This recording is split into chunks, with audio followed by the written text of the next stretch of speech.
Who's that with you? Is that your daughter? Yeah, that's my little one. You only have one? So we might have only one, and that actually got snipped yesterday, stopping it there. Oh, nice. Spencer snipped. I've been surprisingly it's seamless. Have you? It's seamless, man. I'm shocked. Like, I've had no problems. Really? Yeah, I had a little bit different experience. I mean, it wasn't bad, but the recovery was a little while. Oh, no. I'm like concerned that I'm doing too much because I feel totally normal. I'm like, my significant other is like, hey, man, you just got to sit down and relax. Like, I can't. I'm just moving around. Really? I haven't worked out or anything like yet, but I don't feel any aching, nothing. I'm good. Better doctor, I guess. Or maybe just bigger balls, man. Maybe small balls. And they get really intricate. Yeah, I've had that problem my whole life. So, yeah. He did tell me I have a very large balls. So. That's hilarious. Well, I feel like Travis should do his own introduction. Yeah, he here. should. We don't need to do it. No, you do it, man. We'll leave it up to me to botch it. Travis with the big balls and lose every match somehow, but 21-19. I think that counters the big balls theory. That's the thing with MLP. Every match is always 21-19. It's always within 2. It's crazy. Everyone. Crazy, man. And then, like, I mean, our girls' matches, we'll get into all that. But you guys do it how you do it. You want to do an intro or you just want to go straight into it? You tell me. I'm going to do an intro of you and give some of your background real quick. So on the podcast today, we have Travis Rettenmaier. He's from Tarzana, California. Hopefully I said that right. That's where I was born. Okay, that's where you were born. That's where I was born. I'm from St. Petersburg, Florida now, yes. I mean, okay. I'll always be a Cali boy, but I'm Florida now. Yeah, and you went to UCLA, and you played there for 2 years. Correct. Played some D1 tennis. Yep. So he was a Bruin. He's a former professional tennis player. He debuted in 2002, I believe. And his highest world ranking. Tennis, Iowa. Was that Sounds right? Yeah. Yeah? Yeah, I think it's pretty close. Maybe 2001, something like that.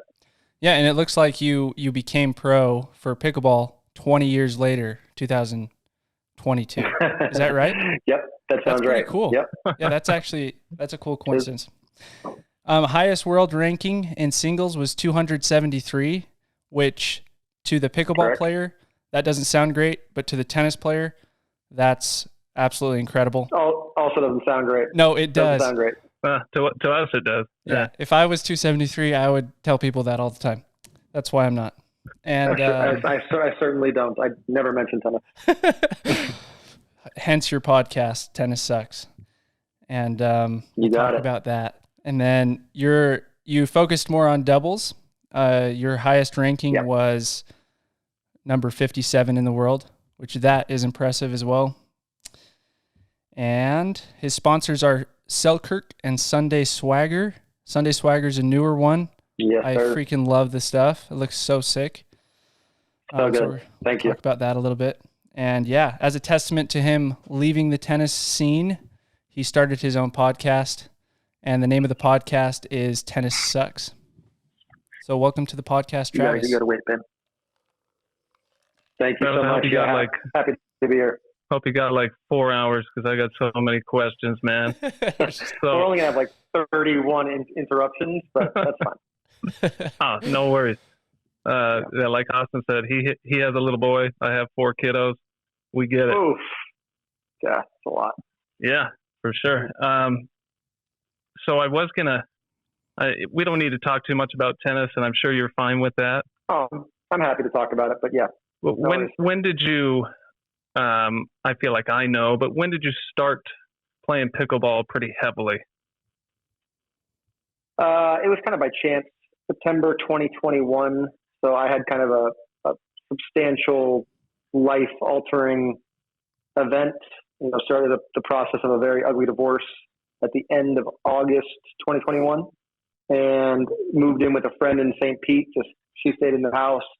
I moved in with a buddy, and kind of in the midst of my depression or whatever you want to call it, my friend just said, "Chris Marquez, we got to get you out of the house. Like, we're going to go play pickleball." And I played a couple times before with him, actually, in Lakewood Ranch, where I was living prior. But, never really like took to it strongly. And and we went to this park, Crescent Lake, played with a couple 60-year-old ladies, but enjoyed it somehow. I don't know why, but I did. And there was like a nice group of people there. And so then it just became like, I'm sure as everyone can attest to, day by day I kept going back. I met my best friend, the guy I owned the Florida Smash with, Graham D'Amico, probably on the third day I was there, I want to say. And didn't like him at all at first, but eventually we became friends. And even in like the beginning when I didn't necessarily like him, we still were like kind of, he basically told me, like, if you ever want to drill or practice, let me know. And that was the only reason I called him. I was like, I'm so bored. I have nothing to do. I'm staying with my friend. Hey, Graham, do you want to hit some balls? Okay. And we slowly but surely, shouldn't say slowly, it was pretty fast, formed a very fast friendship. And daily pickleball became a routine. Never an intent of I'm going to play pickleball. This is going to be my life. It was just a distraction and having fun with that. And since then, just everything transformed. It became the basis of my existence. Cool. Very cool. And it looks like you've had a lot of happy moments in pickleball, and hopefully that's transferred over to your life. One I want to, when I first noticed you, I want to say it was the second MLP when you guys took second. Was that the second MLP? It was the second season. It was my first MLP, which was in Austin. It was your first. Yes, second MLP. You were very event. first. Correct. You played with JW. Yep. And in my opinion, you can tell me otherwise if this isn't the case. I think if they had implemented the freeze, was it implemented by then? No. Nope. We win for sure. That's what I remember. If that would have happened, maybe we should have called the timeout towards the end. But if the freeze was intact at that point, I think you guys would have taken that one. No, I think we win. I think we were up 20-14 in the men's doubles, and then I want to say the next match JW was up 20-13 in the mixed and lost both. Yeah. And the really frustrating thing about that is, particularly in the mix, I want to say they like split the next 10 points, 5-5, and it was 2018. Suddenly you're in a battle. It's like, wait, I've been dominating. Yeah. Yeah, that last point is always the hardest. Yeah, pretty brutal. I mean, it's tough. It's tough. The freeze helps. I actually think there's some little alterations that could be made with it to make it even better. And I've talked to Steve Kuhn about that, and I think he might implement at least one of them. But there's still ways to improve the scoring system. Well, that's what we want to hear. Let's hear them, because I have one idea, but I wonder if it's the same or similar. The primary one that I've really thought about that is statistically backed, it's just common sense really, is if we're at 19-19 and you win that point, your chances of winning the match are now 75-80% because I'm frozen at 19. So even if I win the next point and we won the exact same amount of points in that match, you're still at 2019. I cannot win. So I have to now win that next point and then win the point on my serve, and now we are 2020. That's ridiculous. I've won one more point and we're at the exact same position. So Steve is aware of that and he agrees with it. What he thought and what he thinks, but I think he's altered that perception now, is that it makes it more simple, right? That it confuses the crowd. And to me, it's the opposite, because I can't tell you how many rec games I've played with people where we do rally scoring and that situation happens 19-19. The point's won, the next point won, and the person is going over to the right side to start serving. It's like, no, remember, you only have 19. Oh, yeah, I only have 19. Stupid. It shouldn't be that way. It should be, if I win the same amount of points as you, then we have the same amount of points on the board. Done. Right. So that is the first one. And then the one that I've thought about less, but I think makes more sense, is, to me, the freeze should happen at 18 regardless. So whether we get to 20 and then freeze, I think once it's at 18, if I'm 18-6, I'm frozen at 18. And then when you get to 18, you're frozen at 18. And to me, that makes it all a lot more simplistic. You would still have to implement the exact same thing. If we're at 17-17, 18, you win the next point, we're both at 18. Fine. But that to me is the two ones that I would change. Yeah, that makes sense. And I was thinking too, tell me what you think about this. So if you get to, I think a first one to 19 they can decide to serve or defer. What do you think Why? about that? Serve first one to 19, and then you can serve or defer. I'm not sure why. So I think you have a much better advantage receiving than you do serving. Of course. Yeah, you do. And so I would like to, or you can make that number 18, or you can make that number 20. Hey, first one to 20, they get to decide. They just won that point. Right now, the rule is once you get to 20, you got to serve. But maybe once you get to 20, hey, we're going to defer. You guys got to serve because we got to 20 first. Now we have a little bit more of a chance of getting it. I'll be honest, I don't like it. Because I think it's not necessarily as fair. It just alters the rhythm of play. Like if I win the point, I serve. If you win the point, you serve. I don't think that should be altered. It should remain in that pattern. Yeah, you would know better than me, so I'm not going to argue with you. I don't. No. And these are opinion-based things, but I don't see the benefit. You know, I don't think it favors anyone or makes it unfair. The only thing that I have the issue with the 19-19-20 is it makes it unfair. I would wager that statistically, like I said, probably 75 to 80% of the matches, if you win that 19-19 point, you win. Yeah. That's too much. That point is weighted too heavily. It can't be that big, and it's always going to be big regardless. But if I win the next point and I'm still at 19, it's too much of a disadvantage. So the only thing that I'm looking at when I'm looking at the scoring system is how do we make this as fair as possible for both sides. And as you said, in the first Austin event, when there was no freeze, it heavily favored the team that was losing. If they came back and won, those 6 points, not only are they now at 20, but they're serving. So essentially, they had an advantage by being behind. Not a huge one; they were behind, but you could lose 10 more points and still be at 20-20 serving. Yeah. That's crazy. It can't be that way. Yeah, but it's definitely much better now than it was. But they got to figure something out. Much better. Much better.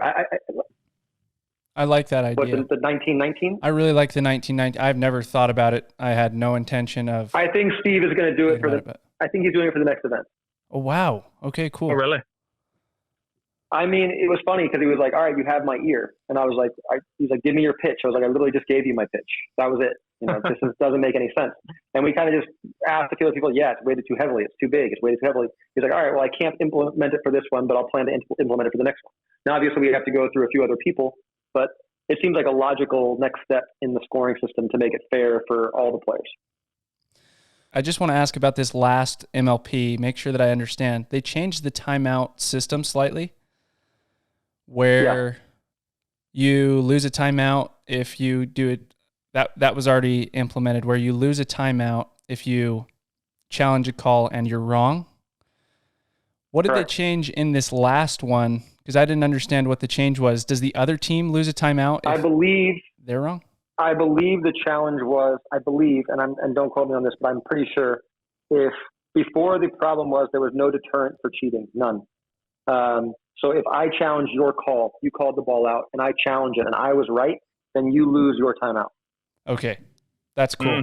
That's what I thought happened. I think that's a great implementation. They need to go way, way, way farther along with that. Like it needs to go where people are really deterred.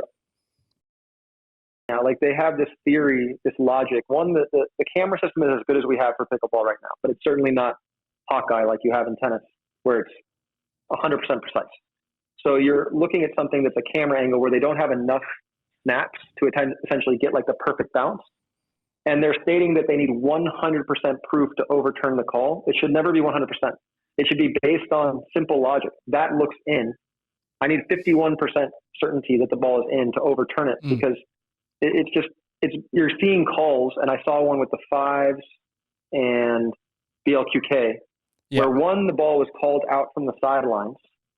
James suddenly says this, the other team argues. I'm watching the replay. The replay is in. I don't care what you can tell me. You could say anything. It's in. But they're saying, again, it's not 100% conclusive proof that the ball was out. That's stupid. That's ridiculous. The ball's in. I don't care if it's 90%. You're 90% sure it's in. It's in. 90% sure is in. And so they need to go farther with that, where if there is a circumstance like that and the ball is close, that people aren't like, oh, shit, I'll just call it out. No problem. And that's really what the rules are doing now. They are enticing you to call balls out without certainty and too much money, too many things on the line to have that. If I'm thinking about the it's getting bigger. If I'm thinking about the right point, it was when James was moving forward. It was on the baseline, and it went to Hayden. Hayden couldn't see it. James called it a little bit late. Is that the one you're talking about? He called it because Annalie's mother, and she called it from the sideline. That was out. Oh, and interesting. So then he just called it. And she might have called it out. I'm not saying that she was cheating by any means, but one, the sideline isn't supposed to call it out. That's part one. And two, he didn't even see the ball. He's not even looking at it. So we're suddenly calling a ball that we have no perspective on based on someone that was sitting on the sidelines, and then rewarded for that call, even though the ball was 90% in. Come on, man. It was funny because the announcers were saying, especially the woman announcer, I don't know who it was, but she was like, oh yeah, that ball's totally in, totally in, totally in. And then we went to the actual challenge review, and the ref's like, the call stands. Everybody was just shocked. Yeah, I totally they don't agree with overturn anything. I mean, it's very rare that they overturn anything. Again, because they have this theory that it has to be 100% conclusive evidence. What does that even mean? That means I see a gap this far. Yeah, I'm 100% sure that was out. But if there's a gap this far, yeah, you're 95% sure. But that should be enough. Yeah. And again, in or out.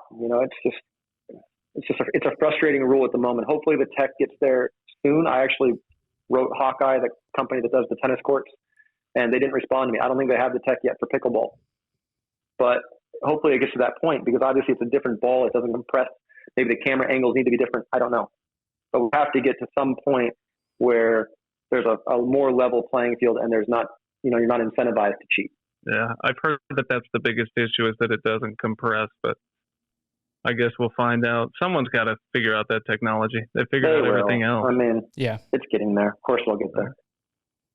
Hey, can you walk us through, even if it might be painful, this past MLP, what you think went right, what you think went wrong? I'm kind of wondering if there was there an issue at all? I'm not getting into the trade yet. We'll talk that next.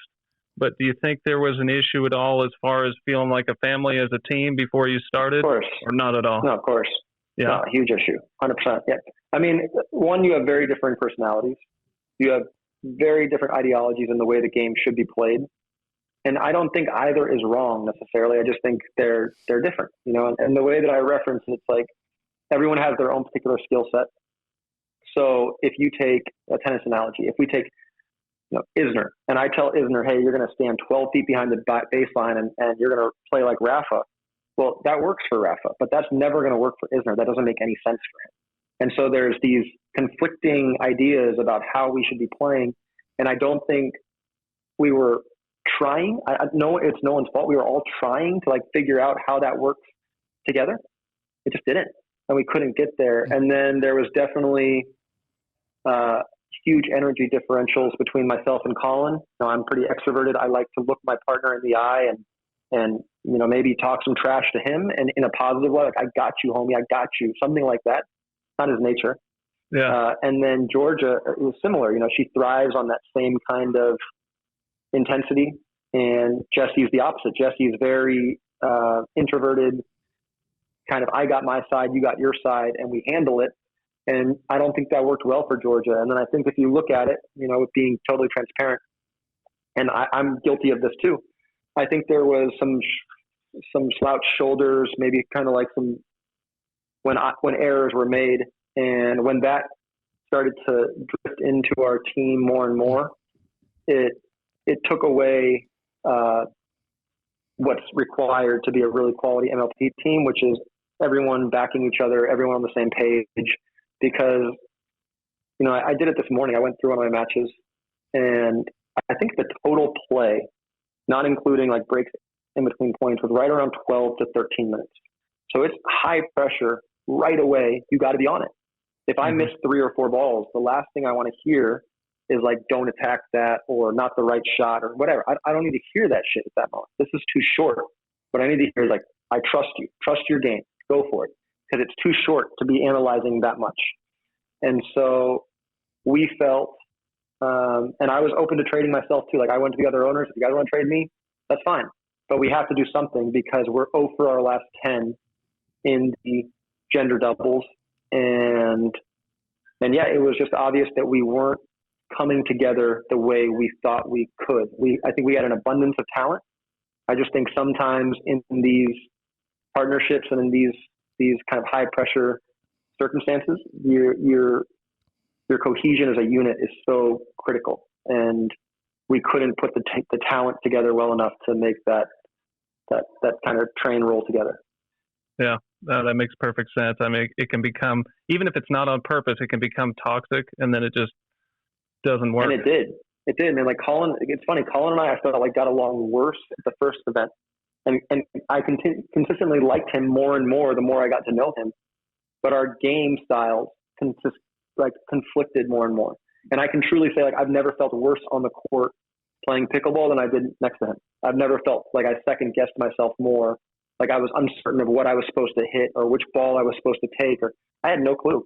And then for me, who's extremely instinctual and just relying on reaction and athleticism, I guess, to some extent, it was like I'm over analyzing so many things. I'm not sure what I'm doing. And I think Georgia felt a bit of the same. And again, that's not on Collin and Jesse. They're very cerebral, slower players that have really textbook plays that they run. So it's not our style. It just didn't work as well as we wanted. And with that said, as we talked about in the prelim, every match is close. So if you look at even our match against the St. Louis Shock, we play well early, Collin and I, with like 10-5. And then I make a string of errors from maybe, I want to say like 11-11, 3 or 4 bad shots. From 10-5, I think Collin misses 2 or 3 balls off the bounce. And, for Georgia and Jesse, they lost their last 4 women's doubles, and 3 of those they had match points. It's like, how does that turn? Georgia and I total, I think, in mixed are 6-1. So if you had told me going in, like Collin and Jesse, which was our biggest concern, they're going to go 3-0 in mixed, I'd have been like, we win it. We have a bye. And obviously we just couldn't piece together the gender doubles. But I think that kind of really hit home for us because Georgia and I performed so much better side by side. And Collin and Jesse also performed so much better side by side. They were different players. So, why is that? Well, if you watch Georgia playing with Jesse, she looks like her dog died, not having fun. She's just quiet because she wants someone to be animated with her. She wants to have fun. And so she's yelling in my face, let's go, come on. And I love that. I can't get enough of that girl. And it's important. So we really thought that while we were getting rid of great players, that team unity was going to be really vital, which is why we took Vivian and Kyle. Vivian in particular, because she has such a good relationship with Georgia, we knew that they would be likely a very badass team. And they've played together a ton and won together. Yeah. And they're we know that Georgia, who's high risk and can be error prone at times, is going to get a smile and a pat on the back when she misses 3 or 4 balls in a row. And that's what we need for Georgia, because Georgia's the one who, and I've said this from moment one, she lights this whole thing up. She's the one that can carry the squad and kind of bring it down too. If she's playing great and she's smiling and she's happy and she's jovial, we're going to be one of the best teams. If she's not having a good time, she feels a ton of pressure, she's not enjoying herself, we're going to struggle. And so I think if you look at our team now, I think our women improved, not because Vivian's a better player than Jesse, just because they match up better together. They have a better rapport. I think, we couldn't have done worse in the men's doubles, obviously. So if Kyle and I can somehow squeak out a few wins and play well together, we improve. And then you still have Georgia and I, who basically don't lose in mixed, haven't really. And I think Kyle and Viv can be very good. She's incredible as a mixed player. So, for us, we just wanted a very supportive crew and maybe 4 people that thought along the same lines of how pickleball is played, instead of having 2 people that think one way and the other 2 that think the other way. And there was very little wiggle room on those concepts. Yeah. And you could tell before we even heard about this trade, just watching you and Georgia play together. I love watching you chirp in Georgia's ear when she's hit a good shot. And you can tell Every that time. She does too. And that turns into a string of 4 or 5 points in a row, rather than, maybe you don't say something to her. Maybe she's in her head like, oh, I thought I hit a good shot there. Yeah, she gets insecure. Of course she gets. She's 16. Yeah. She's 16. And she's incredible. But you guys, yes, play super well together. Overall in mixed, you guys did well. I know that Austin and I are on different sides of the fence here as far as the trade. and maybe not so much now that we have somewhat of an explanation for the trade. So I'm a huge fan of Vivian. She is one of the most consistent players. I mean, she picks up everything. She thrives on energy, same as you and Georgia. And Kyle does too. I mean, he's a big energy guy, and he can play with anyone. For sure. He'll go in the APP. He'll win a gold with Deckel. He'll, in that same APP, play with Andre and go win a gold. You know, I think he can get along with anyone. He's a damn good player. Yeah, I mean, again, go ahead. Go ahead. I was going to say the margins are so small in this. What matters is, like, if you look at Georgia in those 3 of the 4 matches that they lost from match point, to me, given what I know about her, she looked a little tight and didn't execute as well as she generally does in those pressure situations, particularly against the match this past week against the Mad Drops. Made it a really bad play up match point. But to me, that's her second guessing herself and not feeling free. She's feeling a lot of pressure. I think playing along Viv takes away some of that pressure. It makes it a little bit more comfortable for her. And so when you have a format where every match is almost within 2 points, it really does come down to how easy are you handling the last 5 minutes of the match? How easily are you handling those pressure moments? And if you feel comfortable with the person alongside you, you feel like they have confidence in you, feel like they trust you, you feel like you have confidence in them, then you're going to have more success. That's a great point because, can we see the drawing too? Oh, it's a letter. It says, "You are the best dad ever. Since you get me things, I love you the best. Best, best, best. Love you forever. Best daddy ever." That's sweet. Must be a good dad. Love it, man. I do give a lot of treats. Yep. I'll take that letter. That's great. So I was going to say with Viv too, I mean, you make a really good point. She will, I mean, maybe her partner hits it 10 feet out.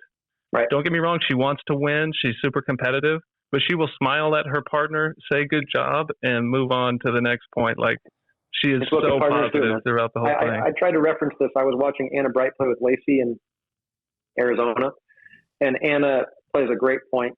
Lacey just butches a ball. And Anna literally looked at her and went, "My bad, I got you." And I was like, that's a good partner. And people wonder, like, Lacey's had this huge uptick, this huge upswing.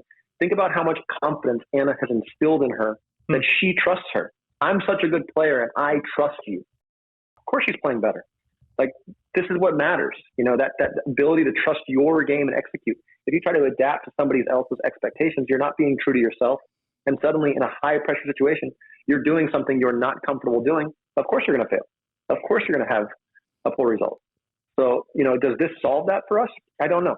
I think it's an improvement for us from a mental standpoint. It gives us a little reset. And I think all of us trust each other's games. And that's ultimately what I think we were lacking. Yeah. For me, when I'm playing, I'm so much more comfortable playing with someone. When I muff a drive right into the net or something like that, or just make a bad decision, I do like a 7th shot drive or something like that, which could be a good decision sometimes. Yeah. But most of the time, it's not going to be a good decision. For Travis, it is. We'll talk about that. If I do that and then my partner's like, or like does something like that, doesn't make me feel as good or as confident going into the next point. I'm like, crap, I totally messed that up. I need to make sure that I hit a drop. And then my next drop, I'm tense. That's going in the net. But then when I have a partner that's like, I love that. Keep that up. Stay aggressive. Yeah. I'm going to play so much better. Right. So I love that perspective. So I was on the opposite spectrum. I'm actually the one that did the picklehead post. I was like, I think the Smash got the bad end of this deal. But after hearing your perspective of team unity, I totally changed my perspective, because I think that's the most important thing, is making sure that you guys feel comfortable with each other. My main thing was you and Kyle together. I was like, I don't think they have any history together. I know Kyle will play great on the right. I'd assume that's the plan with you guys. Yeah. But I'm like, but he can't play better than Collin. Yeah, that's the plan. But yeah, initially what I thought is... But I mean, I think our stylistically we match up a little better. Kyle plays faster, and I'm not a great dinker. I want to play fast. I want to speed up, and I want the guy alongside me when the ball goes to him to maintain the speed up. And Collin he's gonna soften it up. He's gonna restart, and that's because he's such a good dinker. Like, he's incredible. Literally, I don't think there's anybody that dinks and plays that style better than him. It just doesn't cater to my style. Right. And so, and I want to be really clear about this. Like, Collin tried his ass off he was a great partner in regard to when we were in Arizona, he was trying to give me so much information, way too much. And I told him, like, hey man, you have to let me be me. Like, you have to let me be instinctual to some point. And in this event, he did great with that. He barely said a thing. He gave me very small tidbits, which were the right tidbits. I just didn't execute them well, and we didn't execute well as a team. But he tried his ass off to make it work. Right. Jesse did the same. They were very good partners. Sometimes these things just don't work, and that's sports. And you have to figure out, especially in this where you have one event left, can we improve this team format? Can we improve our team camaraderie? Or is it best just to go with people we're more comfortable with right away? And I think the fact that Kyle lives 90 minutes from me and we're going to play a few events together gives me the opportunity to form some sort of bond with him that maybe isn't possible on the other end. I'm excited to see what happens next MLP. Given it? Go ahead. Me too. I think you I heard missed me, what you said there, but he just said he's stoked for the next MLP. He's excited to see what happens, which I think we all are, because no one knows, man. And that's the great thing about this format is anything can happen. Like it's fun stuff. So small. Yeah, and someone like Kyle thrives in MLP too, so I'm sure you guys will do just fine. I hope so. I would assume that you're going to stick playing with, I mean, in my opinion, you should, but you're going to stay with Georgia and Viv and Kyle play together in mixed. Have you confirmed that? I would assume, no, we haven't. I would assume that that's the format that we're going to use, but, you know, I rate myself in mixed a fair bit higher than I rate myself in men's, just because I have a certain skill set that works towards attacking the female, whether it's, you know, that I have a strong drive and I have a relatively quick first step that can get to the line and make her feel an abundance of pressure. So Georgia complements me with that in the sense that she's also hyper aggressive, but I think I'd be just as good along Vivian side by side with her. I think she's a great player. I think what's going to be the determining factor is Kyle is not quite as forceful as me. He's very creative and has a lot of speed ups, but he's not as, you know, large and demonstrative and doesn't hit the ball quite as big. So I think he actually, alongside Georgia, might be a better fit just because she can provide so much offense. She's literally capable of, if she's playing her best, standing in front of the man and, you know, winning 5 or 6 hand battles. There's not a lot of girls that can do that and speed up. And we've seen that in her matches where, you know, she and her brother beat Ben and Anna Lee. And then, of course, the match where they beat Riley and Paris, she was also just awesome. No, I think it was Riley and Paris, that one in Daytona. Actually in Daytona, yeah. But with that said, I love playing with Georgia. I say it all the time, and that's what I tell her. I tell her on the court all the time, you are my favorite player. You're my favorite player. And I mean, I just, 1, I want to juice her up. But 2, I mean it. Like, I love the fact that she smiles. She's having a blast. She looks like she loves what she does. And, you know, like, I envy that. I envy that. And I think she's fearless. So if she misses a ball at 2020, like, the last thing she's ever going to hear from me is don't go for that. Or that's a dumb play. Like, I'm going to say, do it again, honey. You see it, just go.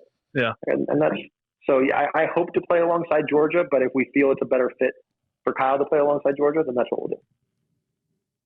Another question for you, slightly moving away from MLP. We want to learn a little bit about Travis. Name one thing that you love about pickleball and you don't want to change. And then in the reverse, one thing that you dislike about pickleball you wish would change, or you just in general, it's probably not going to change, but you don't like it.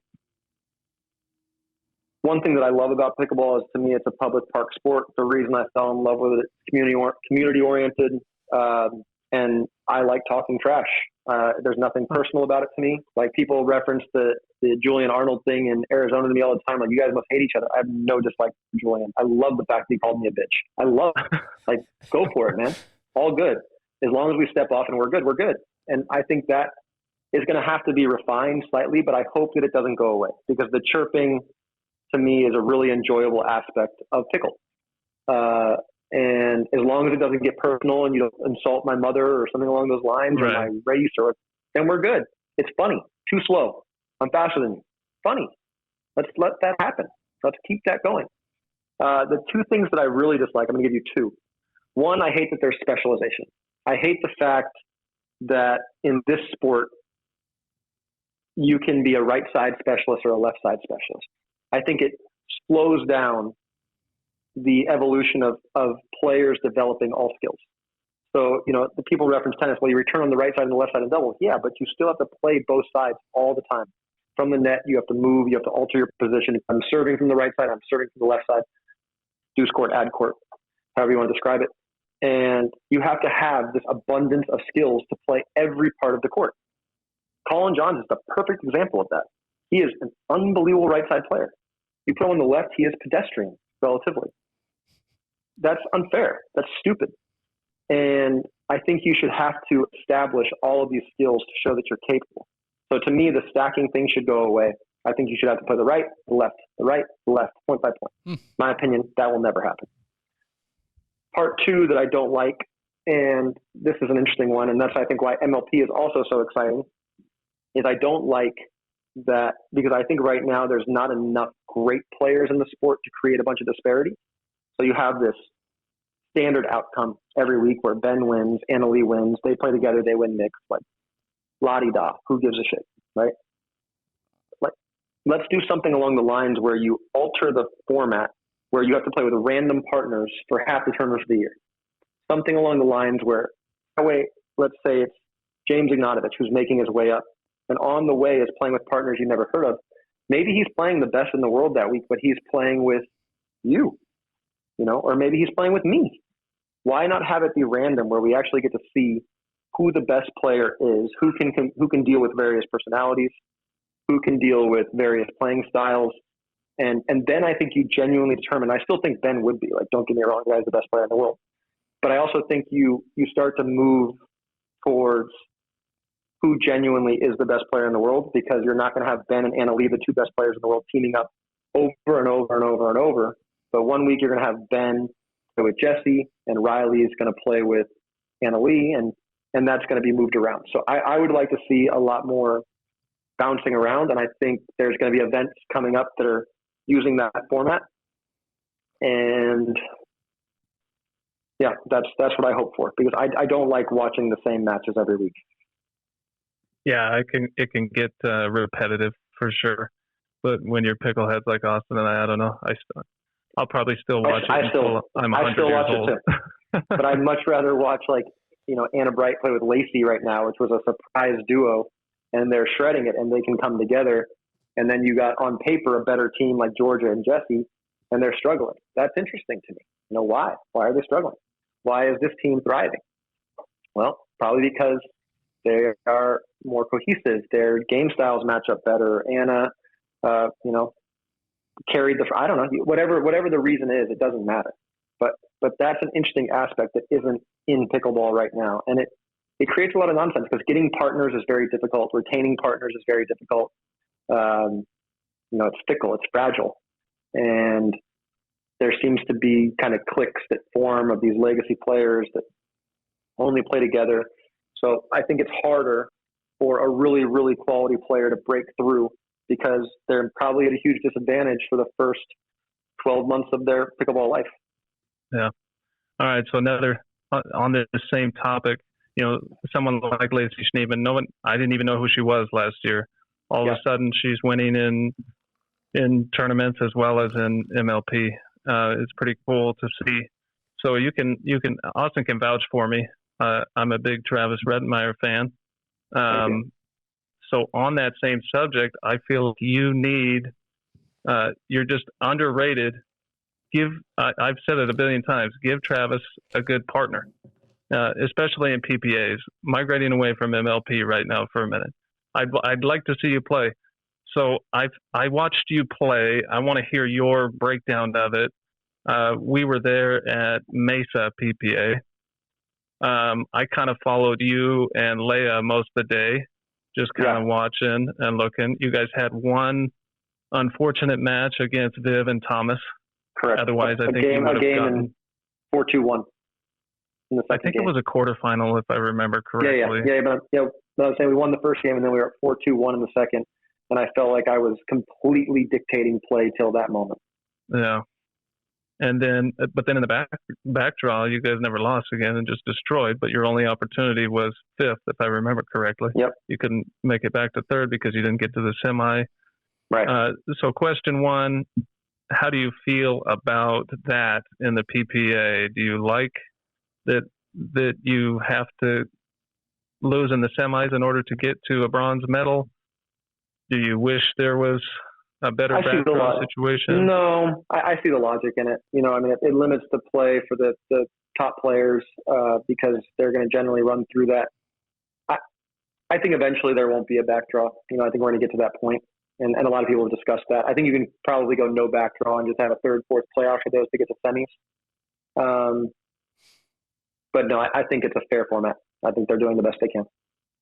Interesting. Okay, another thing I noticed with you and Leia, one, your consistency was incredible. I don't know if you went back and watched or if you went and saw, but I was paying attention to it. Did I write it down? No, I guess I wrote it down in my head. But your consistency was impeccable. Second thing is your third shot drive drop percentage was probably, in my opinion, 95% to 5% in favor of the drive. Can you tell us a little bit why you favor the drive, especially in mixed? Are you trying to get to the net? Are you trying to get an easier fifth? Are you trying for shake and bake? All of the above? I don't like the shake and bake. So almost every legacy player, funny enough, loves the shake and bake. Like, thinks that they should move in when I'm hitting the ball. I do not like that. I tell people, I'll even tell Georgia, like, hey, hang back. Because to me, there's a real disadvantage to it. One, she doesn't know where I'm driving most of the time. So she has to pick up the ball from her peripherals and then decide if it's a good drive. It's hard to do. And I think if you look at it from a percentage basis, very rarely do you see a successful play where this guy drives, the other guy crashes, and boom, boom, boom, it happens. I think there's a lot more success, and Ben and JW are really, really good at it, when there's a slightly shorter return and you do a solo shake and bake. Because then, one, I determine exactly where the ball is going. The likelihood is that ball is going to return to the exact same path that I put it on or within that range. So I already know the exact portion of the court that I'm supposed to cover. In mixed in particular, I'm not really harmed if I hit the ball a little bit high, generally. There's not enough pace on the ball coming back. So I feel like two things happen. If it's short enough and I can drive at the girl, I probably get a volley where I can maintain and dictate play, and I'll go right at her. Boom, boom, boom, boom, boom, and just dictate it. If it's a deep drive, a deep return, then yes, I'll still try to drive at her. Every now and then I'll go the other way, but I'll still try to drive at her and then get a shorter fifth, drop it at her, maybe even drive again at her and come in. So it works in my favor. Where I struggle and where I need to improve is in the men. If you leave it high, especially if my partner who thinks it's the right play keeps going into the transition zone or somewhere in that range, if that ball's left up at all, he gets crushed. So now there becomes more pressure to hit that drive 2 to 3 inches over the net. And I still don't think the value is there. Like the risk reward to me doesn't make sense from a percentage basis. So I prefer the drive simply because, one, I'm more comfortable with it. And two, I think more often than not, it gives you a shorter ball to hit the fifth. But I certainly need to incorporate more drops in men's doubles than I do now. And I think it's just a matter of getting comfortable doing so. With that, I also think it's my partner. We have to be really, and this is where it can just get so much better. Every player that I've played with, like I said, when I hit a drive, moves in 3 to 4 feet. Every single one. And I have to relay, like, please don't do that. I do not want you to do that. And I don't want to necessarily convey the reasons at that moment, but I haven't played with someone enough to really stress the importance as to why I think it's a benefit for us to not do that. Just trail me, follow me. If the ball gets by me, then drive it again, drop it again, whatever you want. But the first initial move should be me crashing. I'll make the play, and then if it gets by me, you can dink it. So I think if you have a partner that you play with long enough, then it becomes, even off the drop, like there's theories, and I mean, I can use Collin and I for an example, and he probably won't like this one, but I'll use it. It was a big disagreement to me. He would say that his third, which is like a high loopy drop, is a ball that I should crash on and I should move really strongly and be really aggressive. To me, it's ludicrous. And I did it. I tried it. But the drop is so high that the ball bounces up and the guy's sitting with a forehand with a ball this high over the net. Now, his logic was if they hit it hard enough, and he might be right. Like, I can't say for sure because I haven't played as much pickle as him. But if the ball is this high above the net, he says if they hit it hard enough, then it's going long. Okay? Well, but if it is this high and you got Julian Arnold who's going to rotate the ball a fair bit, to me, I'm at his mercy. I'm sitting up there and I'm just a duck. So, again, this is like an ideology, a partner thing where I think you can really start to find these nuances, these subtleties with your partner that work. And so anyway, probably too much of a detailed explanation, but I drive for two reasons. One, I think it gives me a chance to maintain offense. And two, I think it gives me an easier fifth to get in. And I actually haven't heard that perspective before. I don't know if any other pros are doing that specifically. You're kind of setting yourself up rather than your partner. I mean, I guess you could still call it a shake and bake, but in a way for yourself. I don't know. We need to come up with a name for that. I'm going to come up with one. Solo shake and bake, man. Like I think about how many points I win, and I feel like I can count them on two hands maybe, where I've hit a low drive and my partner moves. Because generally my partner moves to about 4 feet behind the kitchen line. Even if they make a move, ball's probably still not going to be fast enough for us to win the point. But I can think of 150 points where my partner's moved in and I hit the drive slightly high, which happens. You know, I'm not going to hit everyone 3 inches over the net. It's not possible. Mm-hmm. And suddenly you're just getting shit on. You know, the ball is just going straight at you as a target, right at your feet. What do you do from there? And Collin is as good at resetting as anyone on the planet. I still think you're playing defense. You're still relinquishing control of the point. You're giving them an opportunity to end the point with you closer. So there's this, you know, we argued about this again. He's like, when you get closer, the ball gets easier. I disagree. You know, give the guy an overhead and let me be 2 feet behind the baseline. I'm pretty sure I'm going to be more successful than if I'm 5 feet from the kitchen line. My odds of getting that ball are higher. And you know, that's probably an exaggeration of what he's saying. But I think anytime there's a ball where the other player can be offensive, you need to hold back a little bit. And you know, that the shake and bake thing, I think is a dying option. I think a solo shake and bake, especially as guys get more athletic and larger, yeah, they can cover the whole court. Yeah, I mean, that's super interesting. I just learned a lot from that. So can you explain can you walk us through, I mean, we can see you on the camera, obviously, but you're not standing on a court with a paddle in your hand. Can you walk us through your drive? I mean, because I'm an amateur, obviously. My drive percentage, I feel like personally I'm more comfortable, I'm more consistent with a drop. And so when I can, I'm going to get that over. But to me, you're more consistent with a drive. Can you walk us through your drive personally? Maybe your grip, maybe your swing path? My grip is not the same in tennis. It's slightly more conventional, you know, more of like an Eastern grip for pickleball, just because I play with one grip for every shot in pickle, which, you know, tennis is not the case. You know, you have a throat that you can alter the grip very easily. I've tried to do that because I think it would be a benefit, but I find it very difficult. My swing path is pretty linear. You know, I don't create quite as much spin as some other guys like Hunter Johnson or Julian. They rotate the ball a lot. So I have a very linear swing, and it's pretty simple. You know, I aim at the net strap, I think, and then subconsciously, I think I lift it slightly. If you notice when it's nervous time, I might lift it a little bit more, and that's just generally a sign that I'm trying to give myself too much margin. But if I'm really confident, then that ball is going to be a laser. It's going to be very, very low over the net. And so my whole theory is that the speed of the ball doesn't matter much. It's trajectory. If the trajectory is right, and I can get the person to open their paddle face, then my odds of winning that point are very high, because then I get to crash on a ball that is definitely going up. And again, I read it quickly off my paddle, which my partner can't. If I hit the drive and I know right off the paddle that it's 7 inches over the net, I'm holding. I'm not going anywhere. I'm staying. But if my partner is fucking charging in full throttle because they think it's going to be an inch over the net, then they're dead. It's over. You know, so I get to determine that. So my trajectory is always at the net strap. And I hope as I improve that I can add in with essentially the same take back, the same preparation, a little rolling drop. And I'm working on it. It's not that consistent yet, but that's the next addition where I can still try to create chaos in a different way. It seems to me like... Yeah, but if you're successful with the drive, I mean... keep improving, it's easy keep learning new things. I've never seen someone so successful or so consistent, I should say, with the drive. And so I'm trying to learn how, and I feel like I'm learning. It's a pretty logical play, I think. I think it's logical. And as time progresses, I think even if you watch it, Ben is driving more and more and more. Oh, a ton more. Yeah. It seems like. What were you saying, Off? It seems like you hold. I know you mentioned Eastern, but it looks like you hold Continental, at least up at the net. It might be. Is it Eastern? It might be. Honestly, I'm so.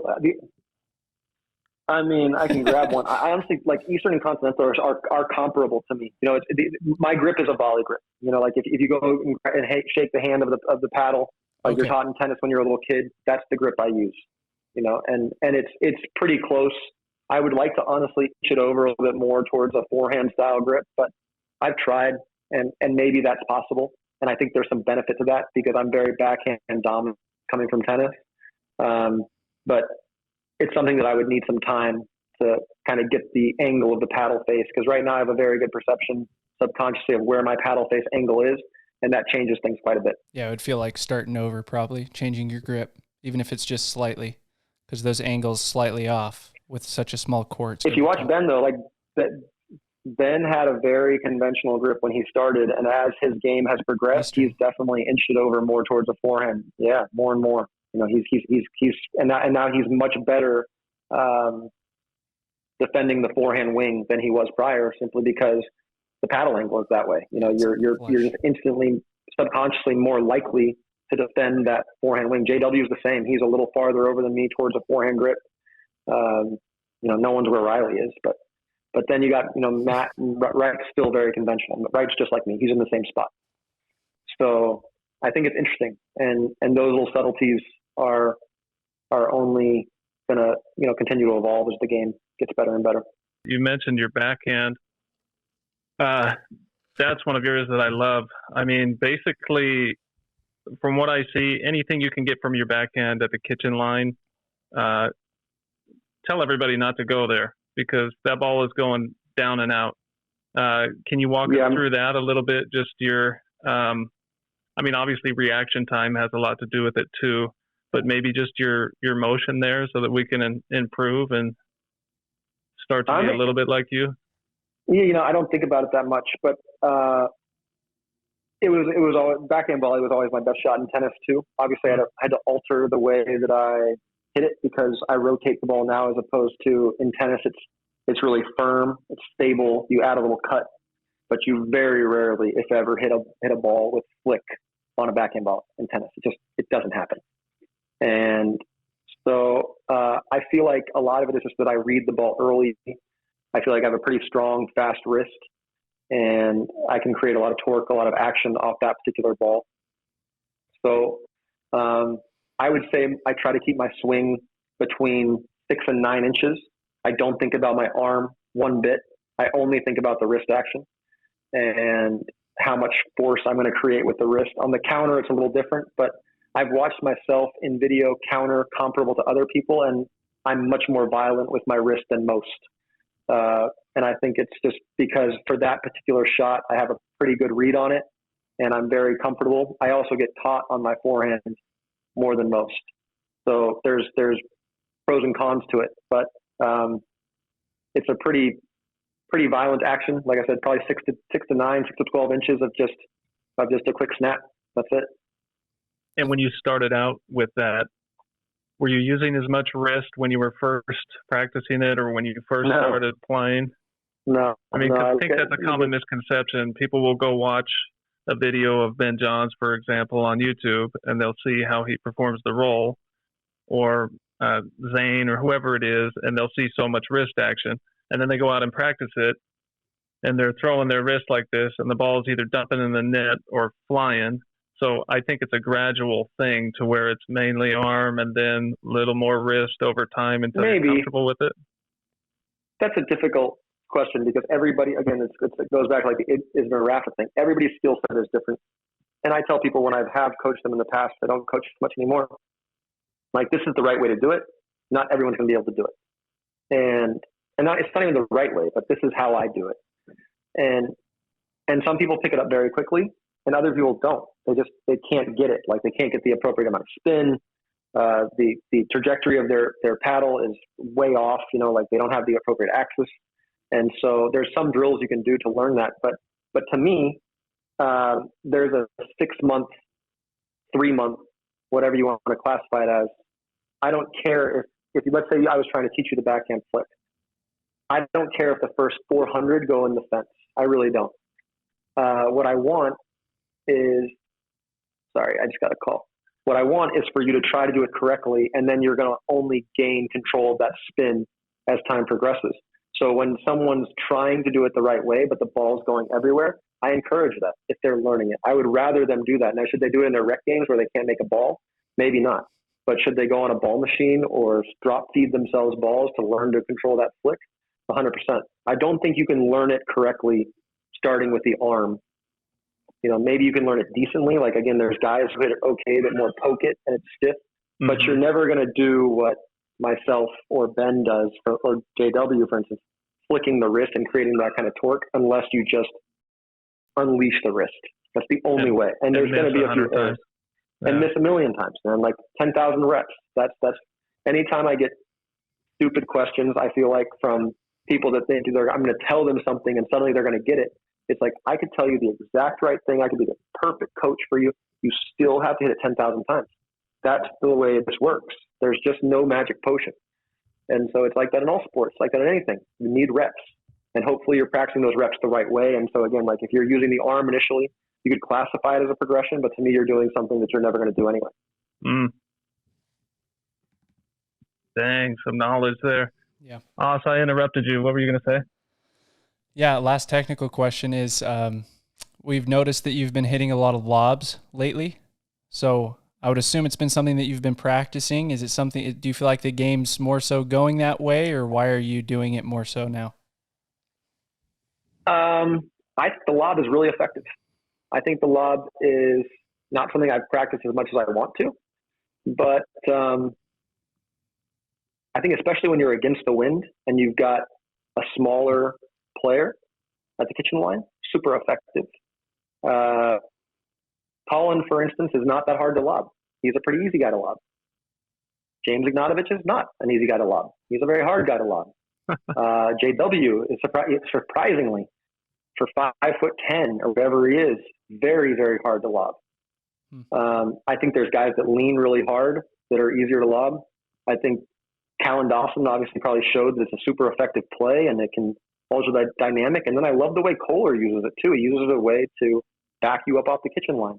And then he semi-charges the next ball, creating space to go to that same corner. And I don't care how good your over is, a pickleball. You can't hit it a million miles an hour. You can't hit it 120. So the guy's probably going to have a look at it. So no, it's not something that I've practiced that much, to be honest. I actually don't get to practice that much, sadly. I wish I could practice more. But I think it's a great play. And I think there's going to be so much more evolution in shot selection over the next 2 years. It's going to be madness. Mm-hmm. I think you see that a lot with Collin Dawson. He's the one that pretty much, we could say, started it. We saw him doing his backhand. Yeah, saw him doing his backhand just right off the bounce, which makes it extremely difficult to hit. But yeah, we're just seeing it more and more with new players coming in. So it's pretty exciting stuff. Yeah, Callan's really good at it. First, I actually really like Collin. Callan's a great guy, very quiet, super funny. Actually had a night out with him in Arizona and became a big fan of his personality. But like the first time I played him, I want to say I lobbed him like 3 or 4 times. I was like, lob doctor my ass, something like that. He loved it, man. He loved it. Like he was laughing after the match. He came up to me, he's like, that was good. Thanks, man. Appreciate that. That's so awesome. Again, going back to just what I hope. Yeah, I hope pickleball doesn't change because like what other sport can you do that? Where it's just not a physical sport. We're not playing basketball, but we can chirp at one another in that manner. Yeah, nothing better than banter. It's fun. Nothing better, man. So fun. Brad, do you have time for 2 more questions? Go for it, buddy. I got my significant other. She's got the little one locked up now, so we're good. All right. Yeah, we'd be happy to hear from her too. First thing, so Austin lives in St. George. I live in Vegas. We got PPA Red Rock coming up. Definitely going to be there in person to watch it. I'm excited. Cool. I looked up who you're playing with. Tell us who you're playing with and what you're looking forward to. Well, that's a really interesting one. So I was supposed to play with Collin, and when we made the trade, Collin and myself, we were all on the same page, is going to play with Deckel, and I'm going to play with AJ Kohler. The reason I'm so excited about that is not because I think Kohler's amazing, although I think he can play amazing, and I find him very, very funny. But I want to play the right. Like, as I've gotten better at pickle, I can see that I'm a good left side player. I lack a little bit. I leave some to be desired on the backhand dink. I definitely need to work on that ball. But man, I think on the right, I would be disgusting because I have almost, I don't want to say perfect, but I have great control of a forehand flick off the bounce. I can tail it. I don't have to be exposed on that backhand dink as much. And then I can sit on my best ball, which is a backhand counter. Like, I dare you, try to attack me, please. Please attack, I beg. And I think if AJ can play normal and not be a psychopath and just take 60% of the balls instead of 80. And I texted him last night as a joke. I was like, hey, do you want to play left or do you want me to play left?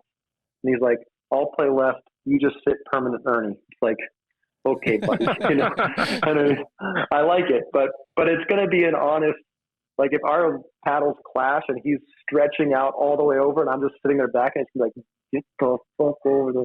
Don't touch that ball again. So no, but I'm stoked to play with. I think obviously on paper, he's the best partner that I've had at a tournament. And I think his results with Deckel were really surprising. They were awful.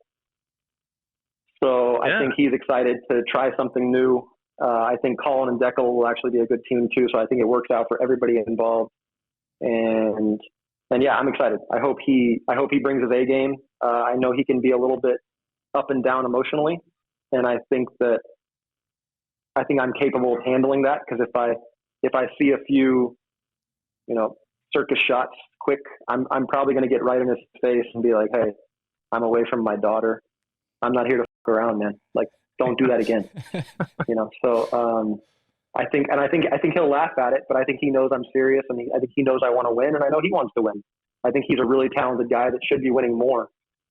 So I'm stoked. I hope that we play really well together. I have a lot of respect for his game. I think he's super crafty, very streaky. But if he's on fire and I can handle the right side well, then look out. We'll be very, very good. Yeah, he is super crafty. I think that's a good way to describe him. I've actually played with him, basically just got lessons from him when he was here in Vegas. Right. I'm real familiar with his game. But, you probably remember this. So when you and Leia played him and Jesse back in Mesa, I was sitting there watching, and it looked like he will just do random shots every once in a while. And that's why I'm surprised he even plays with Jesse. And she was giving him the biggest evil eye. I thought she was going to murder him. Like, I literally thought, and you guys ended up winning that match too. I'm surprised he didn't die after. But, yeah. It's circumstance too. It's like, it's fine to maybe take some of those chances at 1-1, 2-2, but not at 9-8. Yeah. Not at 9-8. And there was a couple decisions, like, and with that said, like, you live and die by the sword a little bit with him, and I don't want to take away from who he is. I just want to try to temper it slightly. But yeah, he first of all, I want to be really clear. I was shitting on AJ in that match. So AJ, if you see this, buddy, like I told you, 18-3 in hands battle, something like that. Glad you won a few. But he was trying to take so many balls towards the end that were neutral. Like, Jessie's the best female dinker there is, man. She's not missing them. And she, I practiced with both of them, and she was giving him grief also, like, you got to let me hit some balls. If you let somebody hit some balls, they might show you that they're better than you think. And he's laughing and they're laughing. So they know, like, they intellectually know. But sometimes I just don't think he can help himself. He just, whether he loses focus or he actually thinks it's the right idea or the right play. But I think that's scary, because if you take away his creativity, then maybe he becomes pedestrian. Yeah. And I think he's maybe comfortable to some extent being the guy that for 3 weeks a year, 4 weeks a year is lights out and insane. And the other ones, he's okay. Yeah. But I hope that when we're in Red Rock, that's one of those good weeks, and I'll do everything I can to be the best partner I can be and tell him straight. Yeah. Sometimes got to take the good with the bad. So that's just one match you guys are playing together. You don't plan on playing with them at all anymore this year? As of now, I am still slated to play with Deacon quite a few, but everything's up in the air. Like Deacon knows this as well as I do. I have a few with Julian Arnold on the schedule coming up, which I was supposed to play with. I was supposed to play with Deacon, and I kind of told him, hey, I'd really like to take this opportunity because I always wanted to play with Julian. And Deacon was cool about it. He was like, I understand. And I think this is a results-driven league. You have to find something that works.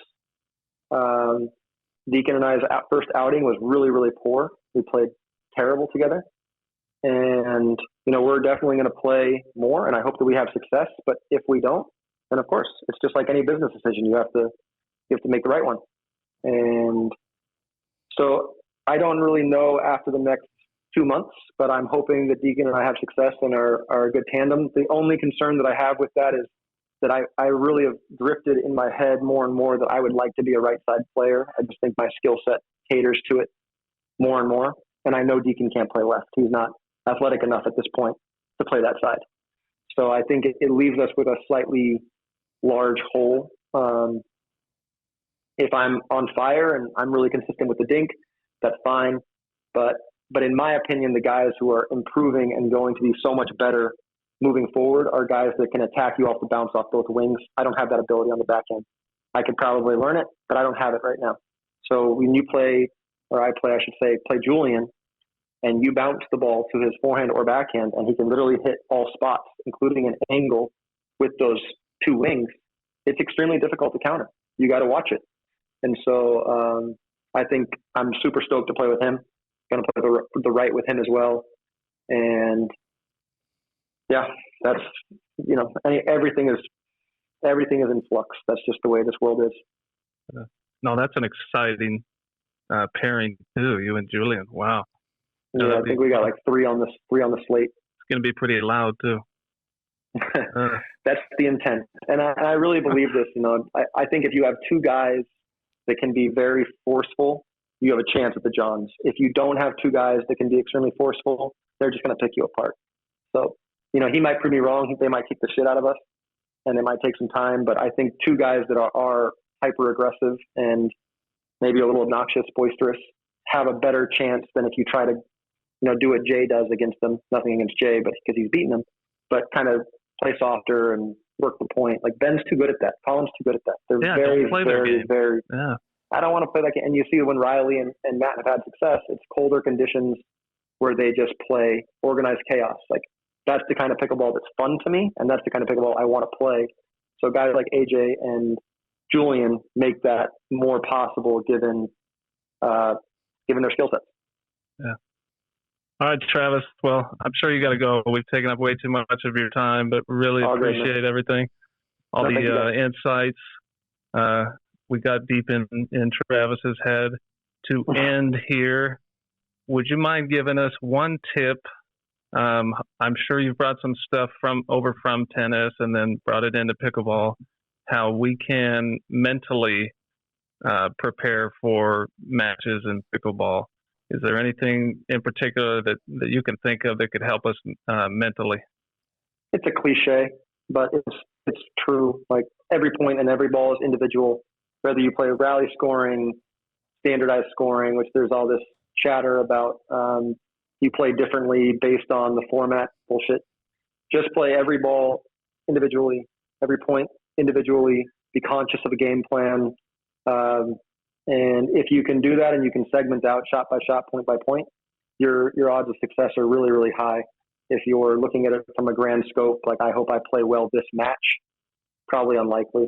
Just try to play the first point well, try to play the second point well, try to play the third point well. And so again, it's a cliche, but it's very, very real, and it's probably the best chance for success for any player. Oh, that's great advice. Thank you again. Thank you for your time. We appreciate you.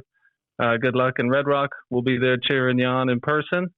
All right, man. I will be there. And good luck in the next MLP with the new team. We're looking forward to that as well. Thanks, guys. I appreciate it. Thanks, Travis. All right. Thanks, brother. We'll see you. See ya. Have a good one. Bye-bye. Bye.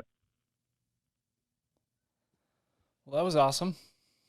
That went really well. Fantastic. He's awesome. I feel like I learned a lot. Yeah. I actually took some notes. I wanted to review them really quick before we end. Yeah, let's do it. So first thing was good partners don't care when their partner misses.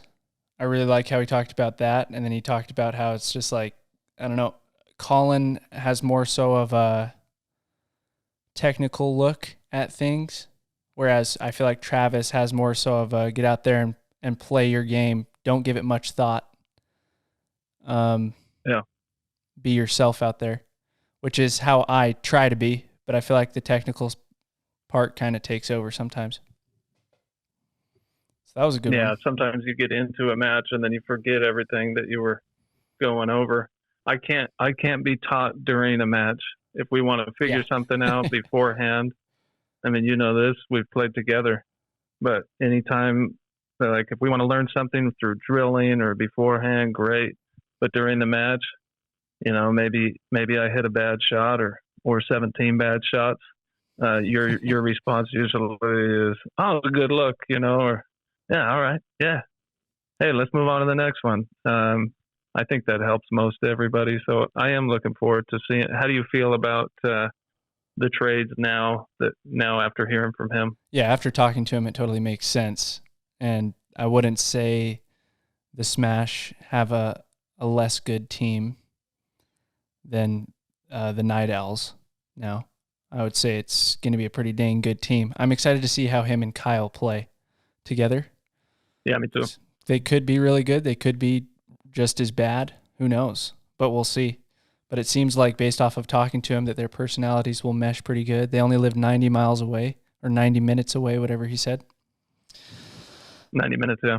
The other thing that I liked is he tells his partner, "You're my favorite player."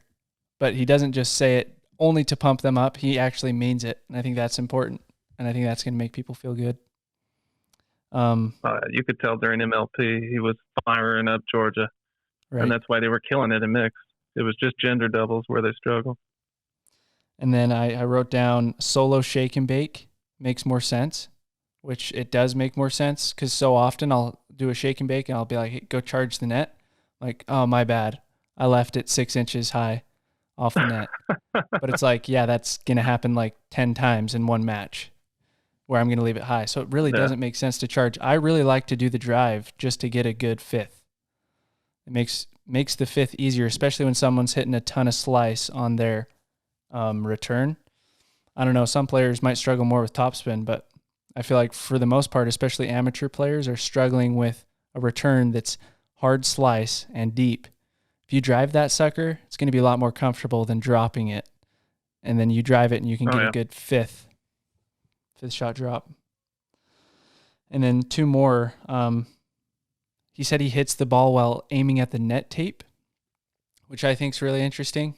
I've never had that perspective. I've always aimed above the net, but I'm going to go out and try and see what it's like for my personal game. Yeah, you got to hit 10,000 of them, though, he said. Yep, that was the last one. 10,000 reps.